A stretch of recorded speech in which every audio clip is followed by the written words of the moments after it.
M that has n linearly independent eigenvectors. Yeah. So suppose these vectors are v1, v2 up to vn, and the eigenvalues are lambda 1, lambda 2 up to lambda n. Yeah. So so this in such a case, yeah. So this matrix is extremely simple. The action of this matrix is extremely simple. Why should I say so? Like, do you have a guess? Why do you say M is extremely simple?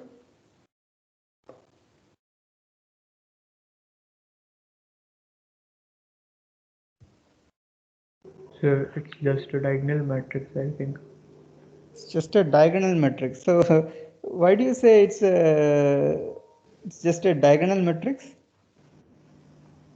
So because What do you mean by maybe M is not a diagonal matrix, right? so like uh, some entries could be there, but only the diagonal ones will matter. Rest all will be like not so useful, I think. No, but we saw yesterday, like we saw yesterday, which has matrices, like which has all the entries. But yeah, I mean, the eigenvalues need not always be the diagonal entries, right? Why is it required that eigenvalues has to be the diagonal entries? So like they both will be row equivalent to each other, I think. Yeah, so there is some sort of equivalence going on. Yeah. So yeah, let us yeah, I mean, state it more formally. So suppose you have a vector W, it's an arbitrary vector. Yeah. And v1 to vn are linearly independent, right? So this form a basis. Okay, so this is a basis. Yeah. So we can write W as a scalar linear combination of this v1 to vn. Yeah, so it is alpha 1 v1 plus alpha 2 v2 plus up to alpha n vn. You agree? Sir, here what exactly is W? W is some arbitrary vector in the vector space. Any arbitrary vector. I mean, any vector can be written as a linear combination of a basis. That's what I'm saying. You agree? Yes, sir. Yeah. Now, once you write W like this, it is very interesting. Why?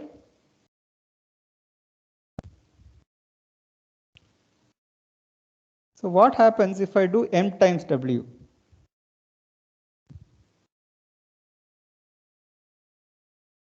Alpha 1 into lambda 1, like that. Yeah, I mean you just need to, yeah, the action of M on W is just, yeah, having lambda 1, lambda, scaling everything by lambda 1, lambda 2 respectively.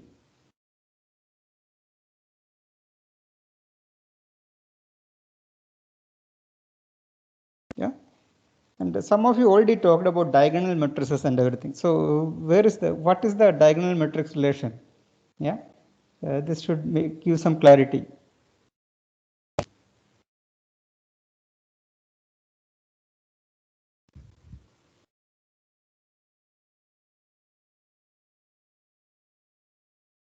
Any guesses?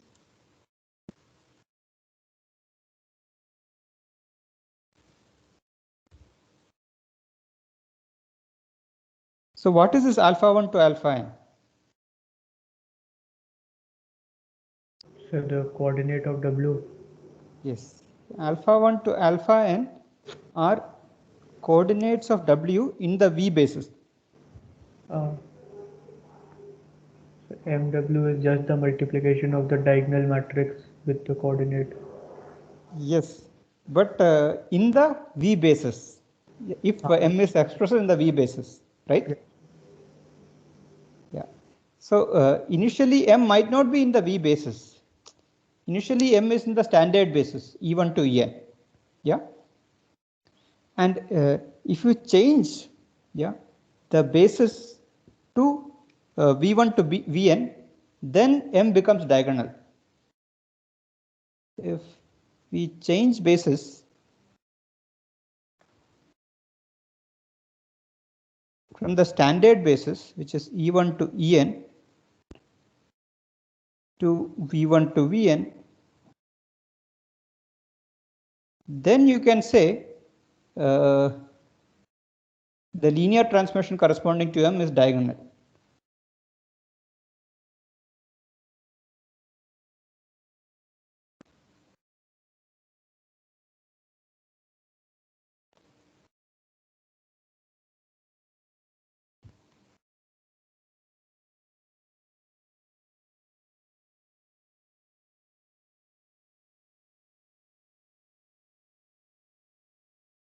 You agree?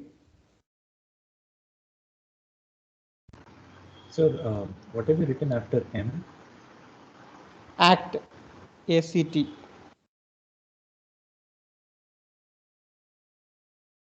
Yeah. Because So how can we say this? Like I didn't completely understand. Like M is a diagonal matrix. I didn't say M is a diagonal matrix. Yeah. M might be a non-diagonal matrix. Yeah. But Okay. yeah, suppose yeah, we change the basis to V1 to Vn. Yeah. Yes, sir. There is some linear transformation corresponding to M. Do you agree? Linear transformation there is corresponding to M. Yes, sir. Yeah.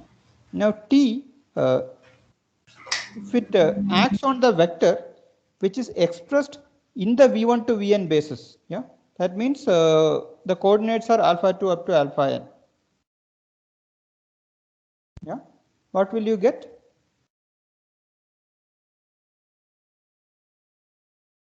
You get this?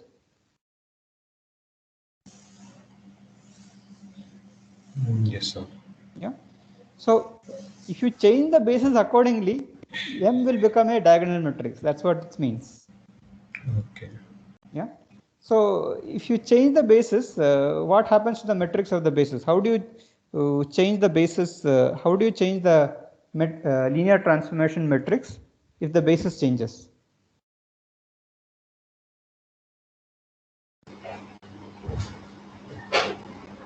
Or multiplying it with the basis coordinate. Multiplying it with a, sorry, I couldn't hear you. Change of basis matrix pre-multiplying. Pre-multiplying. Is that good enough?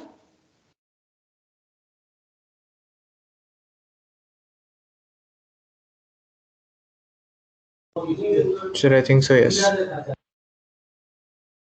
So remember, your linear transformations were from one vector space to another vector space.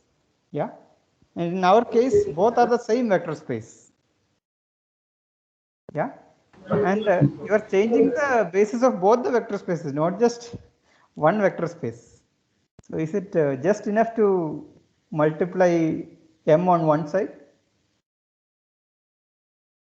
No, sir, we have to multiply both sides because it's an equation, right, sir? Normally also. Yeah, right. Yeah.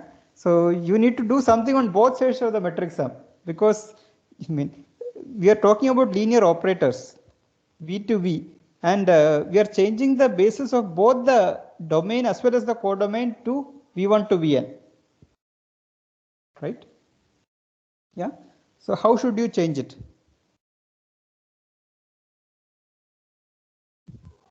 Any ideas?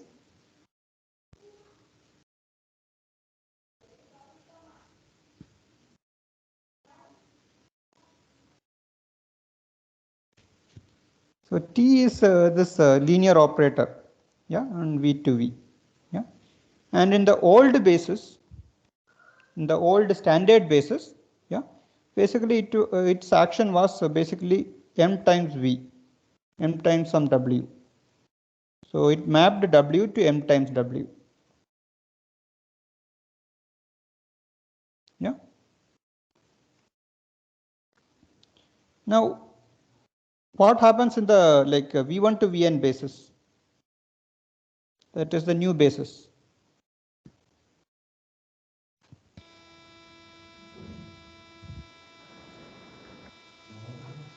We map. In the old, so in the old, the basis is the standard one, right? Yes, yes. So in the new one, we map the vectors to the new basis and then apply the transformation as it would be with them, Yeah. which would be a diagonal matrix. Then we should convert it back to the old basis using the inverse, I guess. Okay. So how do you write W in the new basis? You have to change the basis. There is some change of basis matrix, right? Yes, sir. Yeah.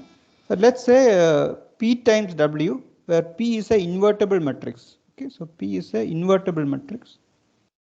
So change of basis matrix are always invertible. Yeah. So the same W will be represented by some coordinates P times W in the new basis, right? Yes, sir. Yeah. And what will it be mapped to? So there is P times W is the input. Yeah. So P times W basically, so just a second.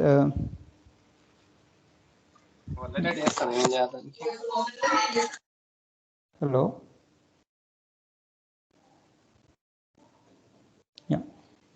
Just a second. So this P times W will be equal to some W bar. Okay. Yeah. Yeah. And here basically your matrix M, yeah, would be W bar times some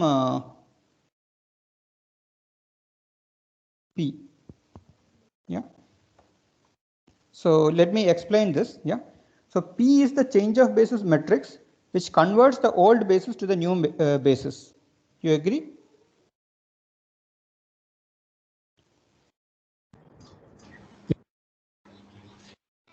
Yes, sir. The old coordinates to new coordinates. It's the change of basis matrix. Yeah. Now M times W bar. Yeah. Just a second, I'm a bit confused here. So now we want the basically the matrix M prime, yeah, in the new basis. Yeah. So M prime takes W bar. Just a second, I'm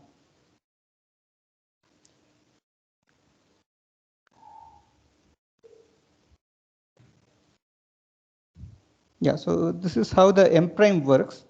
But if you look at it, so M prime times W bar is basically we want to write M times W bar in terms of the original matrix M. Okay. So W bar is basically P times W. Yeah. Yeah, it's a bit confusing here. Okay, let me just start over here. Okay, so you can just think of here and just ignore this part for now. Let me just start out this part all over again. So in the new basis, there is some coordinates for the vector W, which is, let's say, W prime. Yeah, so W prime is the coordinates of W in the new basis. Yeah. And basically, W prime needs to be mapped to, so we know what W is getting mapped, right? So you need to first convert W prime to W using a matrix P. Then you need to apply the matrix M. And then you need to change the basis back to the old basis, sorry, the new basis. Okay, so let me explain this clearly. So P is changes sorry, this is W prime itself from new to old. Yeah. So this P basically changes the coordinates from new to old. Yeah. M basically applies transformation from old to dot, applies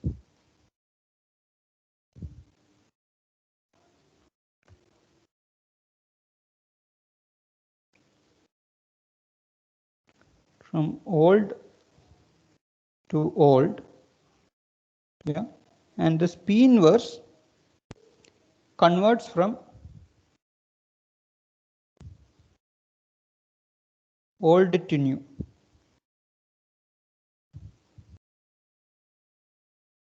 Okay, so let me do this again. So shouldn't it be P inverse MPW because W is PW bar? Yeah, so W. Yeah. So in the old world, yeah, basically the linear transformation worked like this. It converted a vector W in the old basis to M times W. Now we want to know how the linear transformation works in the new basis. Yeah. Now suppose the coordinates in the new basis of the same vector is W prime. Yeah. So this is the coordinates in the new basis of the same vector. Yeah. First we need to change the vector from the new basis to the old basis. That is what this is doing. Then in the old basis we know what the linear transformation, how it works. It is basically works by multiplying M. So M converts the linear transformation to the old basis. Yeah. So P converts new basis to standard basis. P converts new basis to the old, yeah, standard basis. That's right. Yeah. So P converts the new basis to the old basis. M basically applies a transformation in the old basis, and P inverse converts from the old basis to the new basis. Yeah. Yes. Yeah. So if you change the basis from old to new, yeah, basically the linear transformation M maps to some P inverse MP, yeah, where P is a invertible linear transformation. P is a invertible matrix.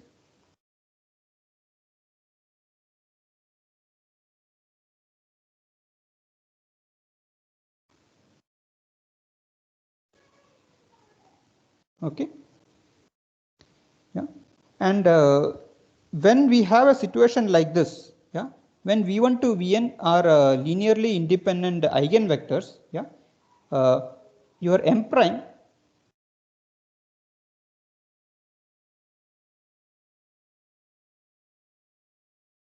is diagonal.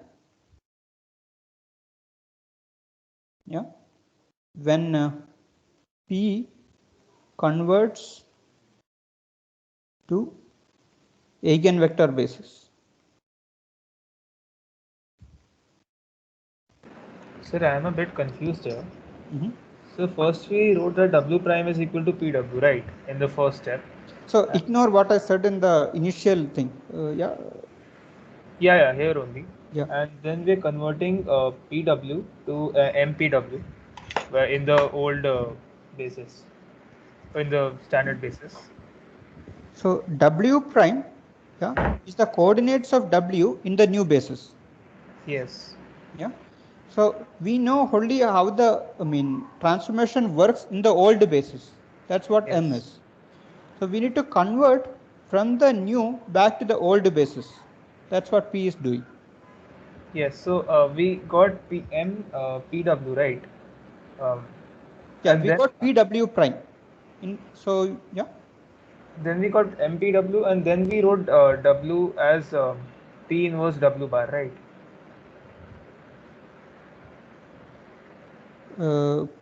Sorry. Because W bar is PW, so we are writing W as So P inverse W, W.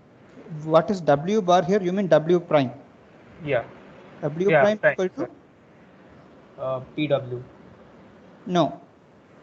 W equal to PW prime. So W prime equals P inverse W. Yeah, W prime is P inverse W.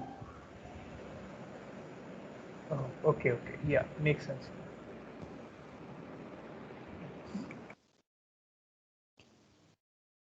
Yeah, so then this is the linear transformation in the new basis. Yeah, and if this new basis is the eigenvector basis, then it becomes the diagonal matrix. Yeah. So we multiplied P inverse on both sides, right? Of the old. So you are on one side you are multiplying by P, and the other side you are multiplying by P inverse. Sir, P is the matrix that converts from the eigenvector basis, right? No. P is the matrix which changes the new coordinates to the old coordinates. And sir, the new coordinates are in the eigenvector basis, right? Yes. So sir, in the statement on the right side, P inverse converts to eigenvector basis, right? Yeah. Yes, sir. P inverse converts the old basis to the new basis. That is, converts from standard basis to the eigenvector basis. That's right.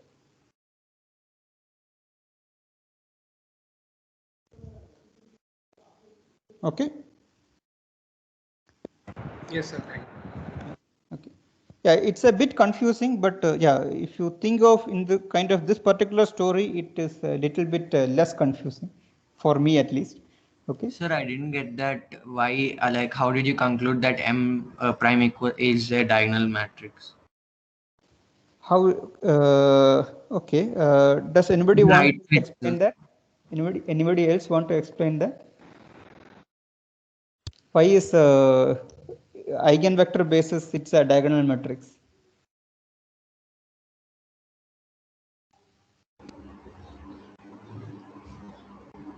So because we have explicitly chosen them to be linearly independent, right? Yes. So did you see this particular equation that we started with? Yeah, so V1 to Vn is basically the eigenvector basis. In the eigenvector basis, m times w is basically, the action is basically multiplying by lambda 1 each of the coordinates. You agree? Yes, sir. Yeah. So the matrix has to be a diagonal matrix.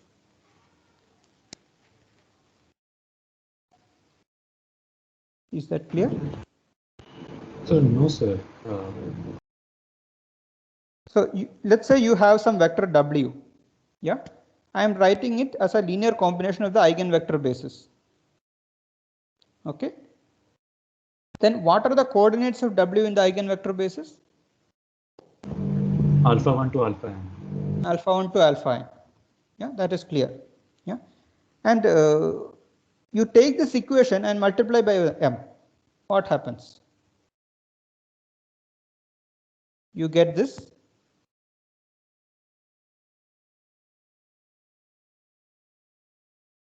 You agree? Yes, sir. Yeah. And what is this vector in the eigenvector basis? Lambda 1, alpha 1, lambda 2, alpha 2. You agree? Everyone agrees? Yes. Yes. Yeah. So how are we getting the RHS for MW? Where are the lambda 1, lambda 2 coming from? So V1, V2, V1 is the eigenvector with eigenvalue lambda 1. What does that mean? M times V1 is lambda 1 V1. Oh yes, I got it. Yeah. So if you write your vector in terms of this eigenvector basis, then basically what the transformation is doing is multiplying every coordinate by lambda 1 to lambda n, nothing else. Yeah. And what is the matrix which does that? It is the matrix with diagonal entries lambda 1 to lambda n. Yeah. And then the matrix in this basis has to be diagonal with lambda 1 to lambda n and 0 everywhere else. You agree? Sir, can we say there exists any other matrix such that when we multiply this, we get this? I mean, this is definitely the answer, but will there be any other matrices? So, if there is any other matrices, So I don't think so it will happen because alpha 1 to alpha n are not fixed. They can be anything. So, like, for if it has to be for any values of alpha and lambda, then I think only the diagonal matrix can satisfy the equation. Yeah. I cannot formally prove it, but like that's the intuition that I'm getting. Yeah. Intuition wise, okay, so because as he said, I guess it should satisfy all, for all the values of alpha I. So yeah, but Answer another thing we can say is that Tm is an invertible matrix, and therefore we know by theorem that that there must exist only one So why? solution. So Tm doesn't need to be an invertible transformation for this to work. Okay. Tm doesn't need to be an invertible transformation. If Sir, isn't Tm also n prime? so, Tm is the linear transformation, and M is the M and M prime are matrices corresponding to Tm in different bases. Okay, you're not using Tm for the matrix, my bad, sir. Yeah. Okay. And Tm doesn't need to be a full rank matrix. Yeah. So, in fact, I mean, some of these eigenvalues could be 0 also. Eigenvectors cannot be 0, but eigenvalues can be 0. Okay. Yeah. Eigenvalues can be 0, though eigenvectors cannot be 0. Yeah. So, if you even if this Tm is not a full rank matrix, let's say it has a rank n minus 2, yeah, then 2 of your eigenvalues will be equal to 0.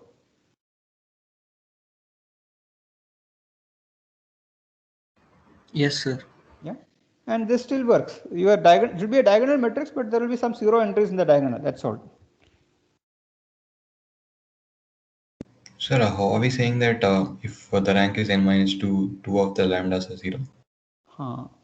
So, if the rank is n minus 2, then your kernel has 2 linearly independent eigenvectors. Okay, because the dimension is n. Yeah, rank nullity theorem. Yes. Okay, yes, sir. Yeah.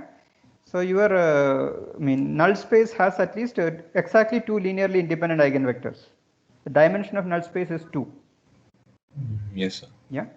And every element of the null space is an eigenvector with eigenvalue what? 0. 0, right? Yeah. Sir, you said that eigenvalue can be 0, but didn't we like by definition say that it's a non-zero? We said the eigenvector is non-zero. Yeah. If I said eigenvalue is cannot be 0, then I am wrong. Let's say eigenvalue can also be 0, but eigenvector cannot be all 0 vector. Okay. Yeah. So remember, when the rank is n minus 2, there are 2 non-zero linearly independent vectors in the null space, right? Sir, so one of the eigenvalues can be 0. Yeah, eigenvalues can be 0. Yes. Okay, sir. Yeah. So it depends how you define it, but yeah, let's say for now eigenvalues can be 0, but eigenvectors cannot be 0. It cannot be the odd 0 vector. Yeah. Okay, so that is nice. Yeah. So why should we do this? Why should we convert a matrix to a diagonal matrix? Yeah. What is the use of all this? So determinant can be easily found. Determinant can be easily found. So what is the determinant of a matrix?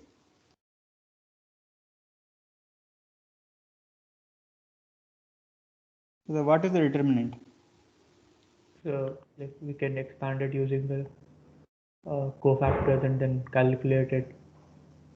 So what is the eigenvalues of M prime? Can you tell me what are the eigenvalues of M prime? Eigenvalues prime. So we know the eigenvalues of M, and M prime is obtained by this particular formula. Can you tell me the eigenvalues of M prime? The elements on this diagonal? So eigenvalues or eigenvectors? So yeah, eigenvalues. So I think it'll be elements on the diagonal only. So. Which are the eigenvalues of M, right?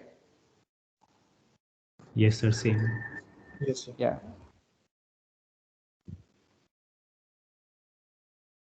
Yeah. So suppose we define an equivalence relation. Yeah. So your discrete math course is over, right? Everyone has finished the discrete math course.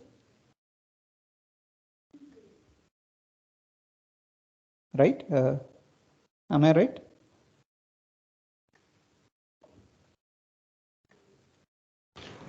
No, sir. Some of us are from ECE, so we didn't get discrete. Oh, I see. I see. Okay. Okay. Sorry. Okay. So equivalence relation is a binary relation. Yeah. Such that it has three properties. Yeah. It is symmetric. Okay. What are the three relations? It is reflexive, symmetric, and transitive. Okay. So yeah. So if you have a set, yeah. So R is equivalence relation. If A is related to A for all A, and A R B implies that B R A, yeah, and A R B and B R C implies A R C. Okay. So if these three properties are satisfied, then you call something an equivalence relation. And yeah, even if you are ECE, I highly suggest that you learn what an equivalence relation is. Yeah. I believe these are also taught in schools. Yes, sir. Yeah. Yeah. So yeah, it's a very basic concept. Yeah. So the good thing about equivalence relation is it will partition any set into different equivalence classes. Yeah, so if you define a relation which satisfies these three, it will basically partition the set into different equivalence classes. Yeah. So we will define an equivalence relation on the set of matrices. So M belongs to, let's say, R raised to n cross n. We say M is equivalent to M prime. Yeah. If there exists invertible P such that P inverse MP is equal to M prime. Okay. Is the equivalence relation, is the relation clear?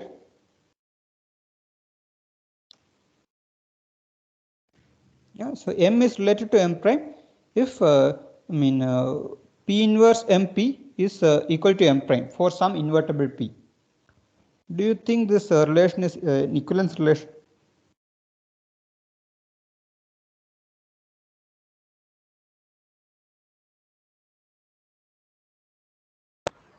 Sir, can you please explain that top part of this left page again? I didn't really get what M dash is and all. So M dash is basically the diagonal matrix which has eigenvalues in the diagonal entries. That is M, no, sir. No, M is basically the linear transformation in the original basis. So here, if we multiply M, which is lambda 1 to lambda 1, 0, 0, 0, lambda 2, so on, that is our linear transformation, no, sir, because we are getting lambda 1, alpha 1, lambda 2, alpha 2, till lambda and alpha. Look, W, yeah, W might not be in the V1, V2, Vn basis. It might not be written in the V1, V2, Vn basis. So, but the above equation you have like written it, no, sir. W equals to alpha 1, V1. Yeah. This equation is true, but the coordinates of W as well as V1 to Vn might be different. Might not be, so the V1 might not be 1, 0, 0, 0. It might be some other vector. Okay, but we are representing it in that basis of V1, V2, V3, no, sir. Yeah. So if we convert W, yeah, to the v1, v2, up to vn basis, then it coordinates becomes alpha 1, alpha 2 up to alpha n, and the linear transformation acts like a diagonal matrix. That's the only thing we can say. Sir, here Tm is the same as M, right? What is the difference between Tm and M? So you understand the definition of a linear transformation and a matrix of a linear transformation? So a linear transformation, when a basis is fixed, it becomes a matrix. The same linear transformation with a different basis becomes a different matrix. So sir, here Tm is not a matrix, it is a function. Yeah, it is a function. It's a function from the vector space to itself. So Tm can have variable domains, sir? No, T is a function from the vector space to itself, and it's a linear transformation. That is, it satisfies all the properties of a linear transformation. Sir, if it is a function, shouldn't we include round brackets or something?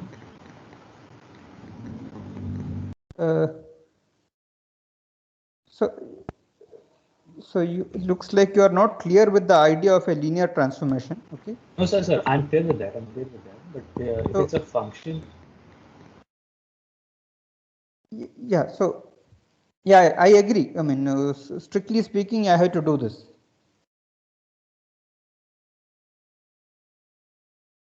Yeah. So you have a function from a vector space to itself which satisfies the linearity condition, then it's called a linear transformation. Yeah. And if you fix a basis of the vector space, the linear transformation will have a matrix. If you change the basis to something else, the matrix of the linear transformation will also change. Yeah. And what this equation tells us is, if we look at the linear transformation from the eigenvector basis, then the matrix of the linear transformation becomes very simple. It becomes a diagonal matrix. That's what this equation is telling us. So this is M dash, right? The Tm dash. Yeah. So strictly speaking, yeah, this is M dash. So T is the same. Tm dash is the same as Tm. Yes, sir. Yes, sir. The transformation is same. Yeah. The transformation is the same. Yeah.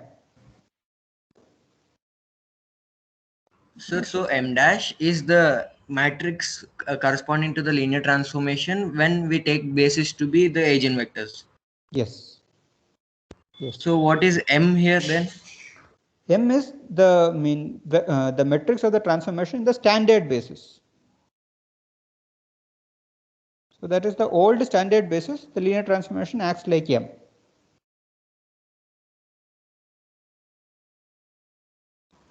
Okay, sir. Yeah. And we want to know what the matrix of the transformation is in the new basis, which is the eigenvector basis. Yeah. And then we said, okay, now in the new basis, you will be presented coordinates in the new basis, right? W prime is the coordinates in the new basis. Yeah. So we will first change the coordinates from the new back to the old basis. That's why we are multiplying by P. Yeah. And then we were applying M, which applies the linear transformation in the old basis, which applies the transformation from old to old. So after M, you will be getting coordinates in the old basis. And then you will apply P inverse to convert from the old to new basis. Yeah. That's how we got this formula P inverse MP. Yeah. So your P inverse MP, so your M prime is equal to P inverse MP. Yeah. And this will be a diagonal matrix. Is that clear?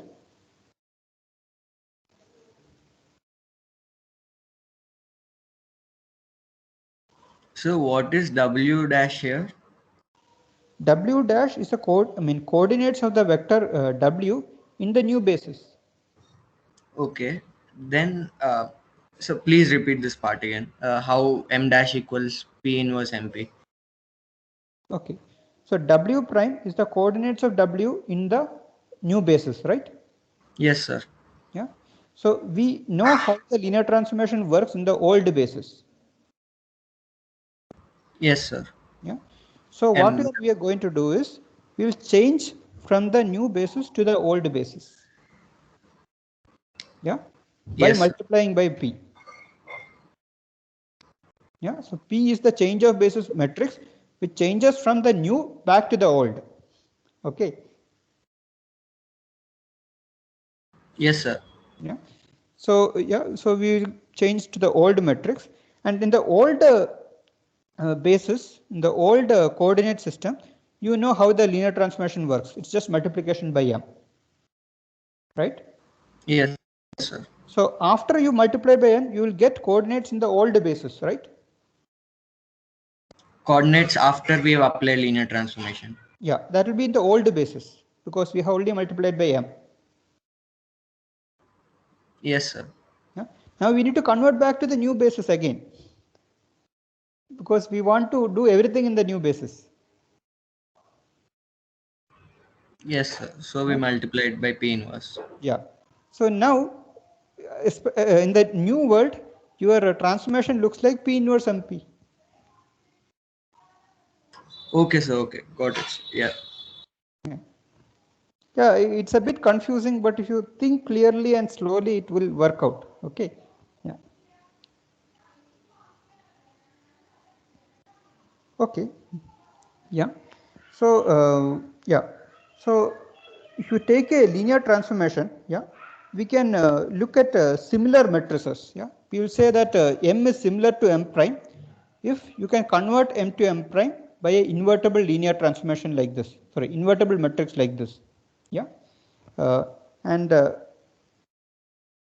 yeah, so M is said to be diagonalizable.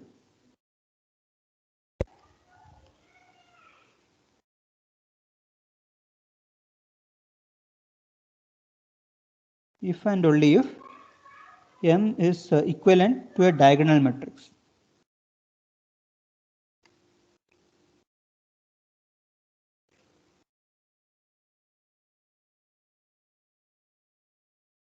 Yeah.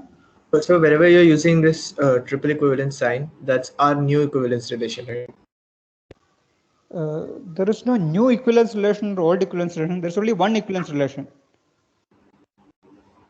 No, sir, but you're using a different symbol to show this equivalence relation, right? As opposed to like matrix equivalence that you're using such that P inverse MP equals.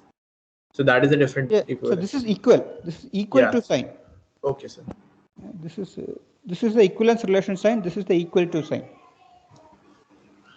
Yeah. So Yes, sir. And you're using equivalence relation sign here again. Yeah. M is said to be diagonalizable if M is equivalent to a diagonal matrix. Yeah, you can convert M to a diagonal matrix by doing this, by multiplying before and after by this invertible matrix P. Okay. So this is the definition of the similarity.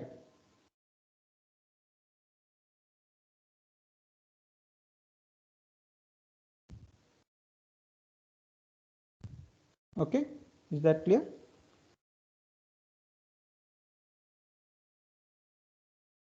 Aditya? Yes, sir. Thank you. Yeah. Okay. Now, why should we diagonalize a matrix? What is interesting about diagonal matrices, diagonalizable matrices? Yeah. So earlier, yeah, we looked at this example of finding the equilibrium and everything. Yeah. And frequently we were have to do this m raised to t times v, right? We had to raise a matrix to a power. Yeah.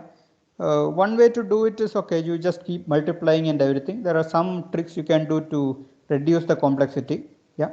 But if it's a, diagonalizable matrix, this is very easy to do. Why? Each element just get raised to the same power. Each element just get raised to the same power. Sorry, I didn't follow that. So for example, if we are doing m power t and m is a diagonal matrix, then all the elements, suppose lambda 1, lambda 2, become lambda 1 power t, lambda 2 power t, and so on. Yeah, but M is not a diagonal matrix. M is a diagonalizable matrix. That means it is equivalent to a diagonal matrix.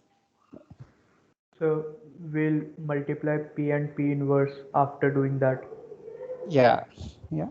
So instead of saying M, we will do this P inverse D is a diagonal matrix, let's say P, and then do whole raised to power T times V. Yeah. So now what happens? So it'll just be P inverse D power TP. Yeah. Yeah. And it's very easy to take the exponential of a diagonal matrix, no? Sir, is it its elements power T? It's just the diagonal elements power T. Yeah. Yeah. So if you can diagonalize a matrix, then I mean this computing this m raised to power T is very simple. Yeah. But if your matrix is not diagonalizable, I mean, or if you just keep it the original m, and if you do this m raised to power T, you will need to do a lot of work to compute m raised to T. Yeah. So why are we interested in computing m to the power T? Because this V might be a state of a system, and m raised and the system might evolve according to m. Then after T steps, the state of the system will be m raised to T times V, right? Yes, sir. This is the example we covered initially itself, the random walk example. Yeah. And this occurs in many other examples. You can look at the textbook. There are very beautiful examples in practical situations given there. Okay. Some growth of bacteria and lot of other things. Okay. Yeah. So yeah, if you are in this kind of situation, just try diagonalizing the matrix. Maybe it's diagonalizable, and then your work gets reduced a lot. Okay. So that is the main usage of diagonalizing matrices. Okay. Now, question is when is a matrix diagonalizable? Yeah. Are all matrices diagonalizable?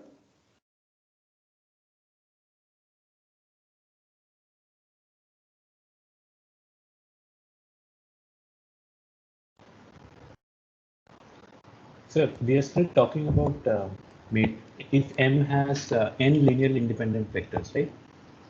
If M has n linearly independent eigenvectors, then it's diagonalizable. Yeah.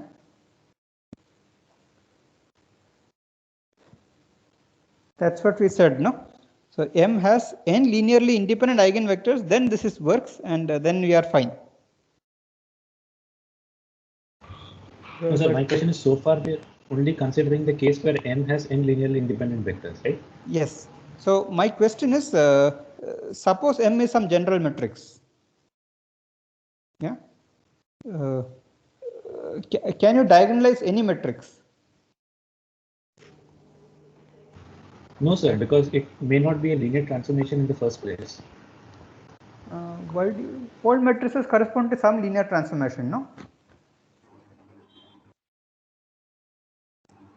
No? So first, I guess it should be a square matrix. Yeah, of course. We are looking at linear operators. Yeah, so I think we discussed last class. When we talk about eigenvalues, we are looking at linear transformation from a vector space to itself, and this is called linear operators. Yeah, and everything we talk here is basically from a vector space to itself only. It's a square matrix. Yeah. Sir, you said that every matrix corresponds to a linear transformation, right?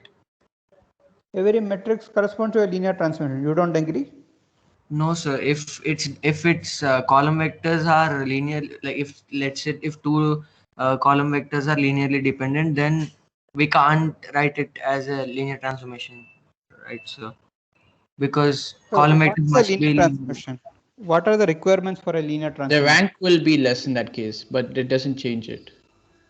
But for the matrix to represent the linear transformation, all the columns must be linearly independent as they represent the basis of the domain. Wait, are you talking about change of basis? No. Like if there's a matrix corresponding to a linear transformation, all its column vectors must be linearly independent because So that's the basis vector. let me ask you a question. Yeah. So suppose I define a function. So V is a vector space. Yeah. And define a transformation. Yeah. Which maps. So T of V is equal to the 0 vector for all vectors. Yeah. Is this a linear transformation?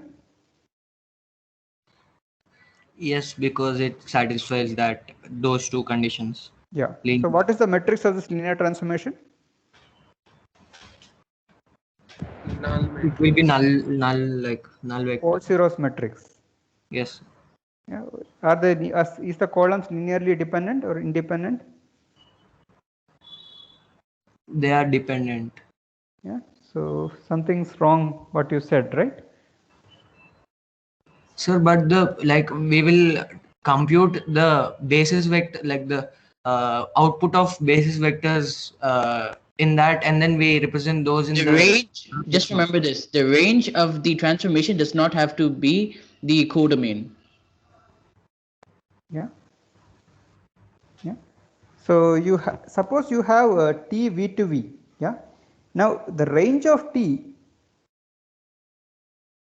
might be a subspace of V.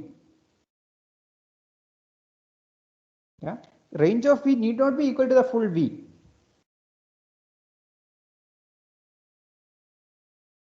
Yeah. So let's say you have a linear transformation, which very common example is the projections. Yeah. Suppose you have 3D vectors. Yeah. Very familiar to you. Yeah. And you are projecting to the x-axis. Is that a linear transformation? Yes, sir. Yeah. Is the range equal to the entire vector space? No, sir. Yeah. So is that clear? Sir, my point is the matrix corresponding to the linear transformation contains vectors which are in columns which represent T of alpha 1, T of alpha 2, which where alpha 1, alpha 2 are bases, right? So alpha 1, alpha 2, alpha 3 are linearly independent. So T of alpha 1 and T of alpha 2 need not be linearly independent. Okay. Yeah, because so our today's course is today's lecture time is over. So I will just be answering questions right now. Okay, I will continue this discussion about diagonalization in the next lecture. Yeah, before you leave, I will be putting out the reading portions for today's lecture in the Teams channel, and you are expected to read the corresponding sections in the textbook. Yeah, okay. Yeah, let me continue with answering questions now. Okay, so let's look at the projection linear transformation. Let's say you are projecting to the x-axis. Okay, yeah. So what is the matrix corresponding to that? Yeah, let's say your vectors are column vectors, acts in the right.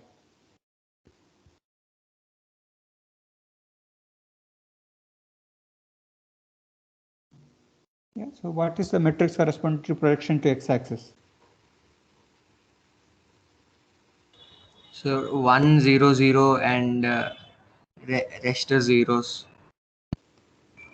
Yeah. So yeah, so you are right. The first column is T of E1, second column is T of E2, third column is T of E3. You are right. Yeah, but T of E2 and T of E3 is equal to 0.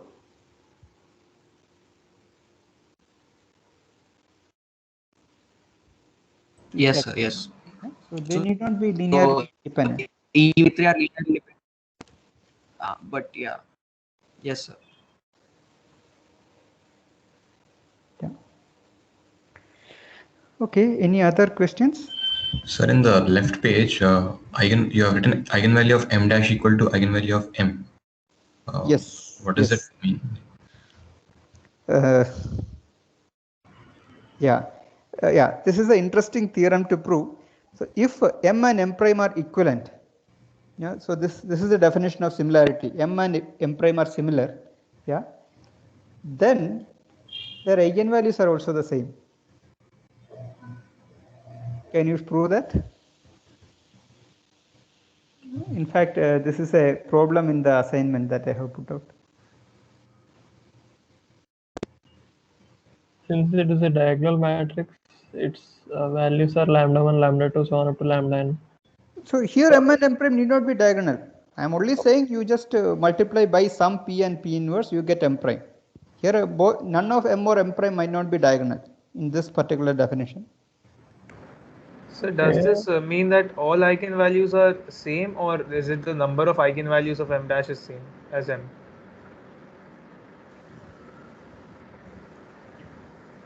Sorry? I'm asking if this equation means that the number of eigenvalues of M dash is equal to a number of eigenvalues of M, or does that mean that all the eigenvalues of M dash are also the eigenvalues of M? Both. Yeah, both, right? Okay.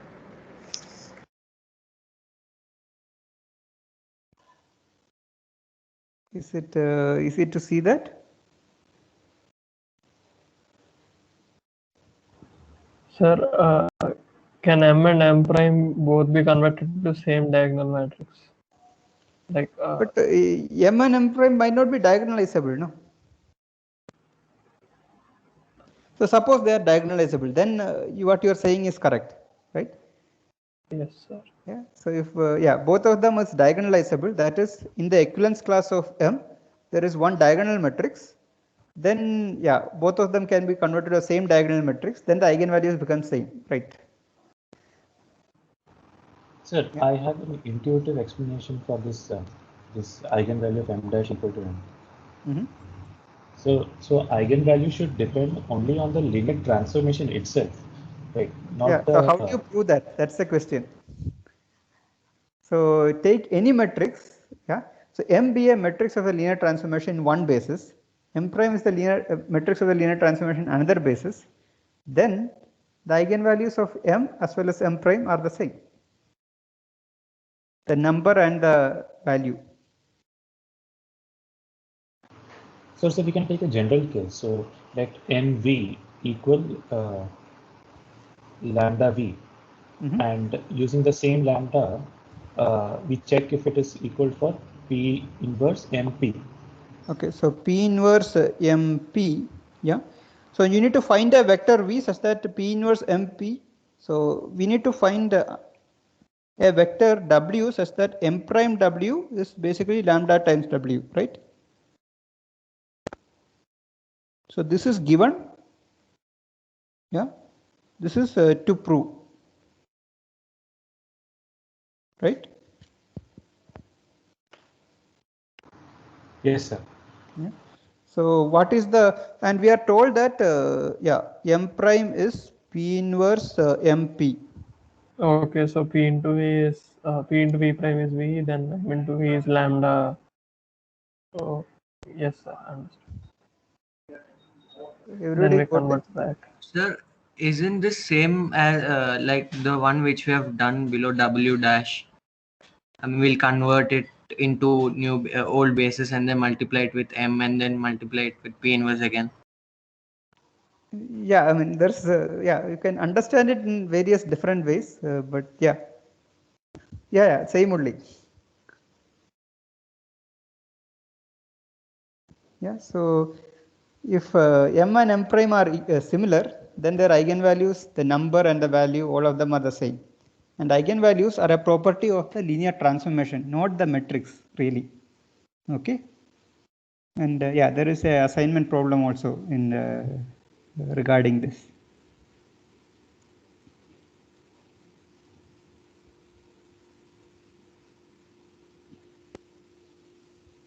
Any other questions? Sir, are we going to prove that if M is equivalent to a diagonal matrix, then it can be diagonalizable, that P inverse DP? Are we going to prove that later, or? No, that is already proved. I mean, if M is equal to a diagonal matrix, that means you can convert, m to m prime by this formula, right? Yes, sir.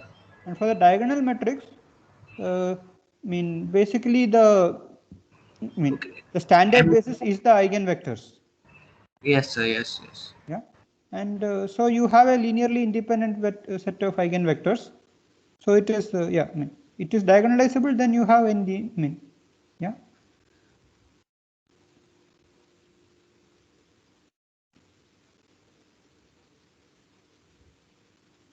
Yeah, so next lecture we are going to ask this question: are all matrices diagonalizable? Yeah, and yeah, the answer is no, and we will see some examples.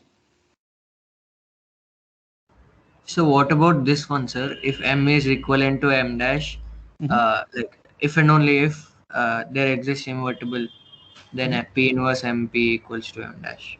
Yes. So like how do we prove that? No, this is the definition. This is the definition of this equivalence. M is similar to M prime means this much.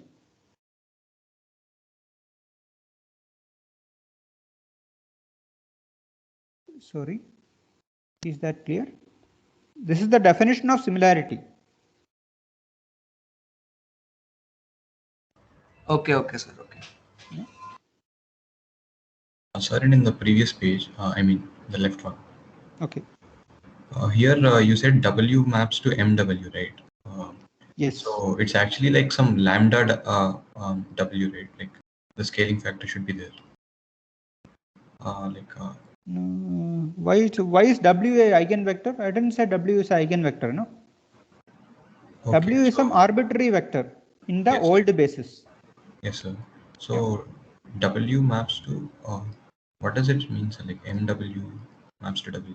So T is some linear transformation, right? Yes, sir. And in the old basis, the matrix of the linear transformation is M. Yes, sir. Yeah. So the linear transformation maps the vector W in the old basis to M times W in the old basis, right?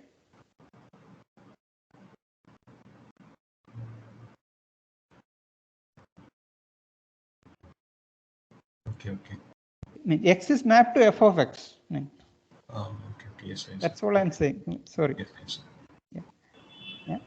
But the thing is, we want to understand the mapping in the new basis, in the new coordinate system. Yes. Yeah. And we had it's a bit, complicated logic, but I recommend that you get familiar with this. Okay. Okay. Yes, sir.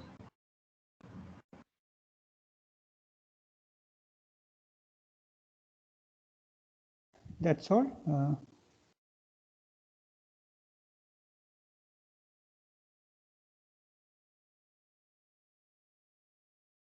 Okay, then we will see more about diagonalizability in the next lecture and try to solve some more problems. Okay, thank you. Bye for now. Thank you, sir. Thank you, sir. Thank you, sir. Thank you.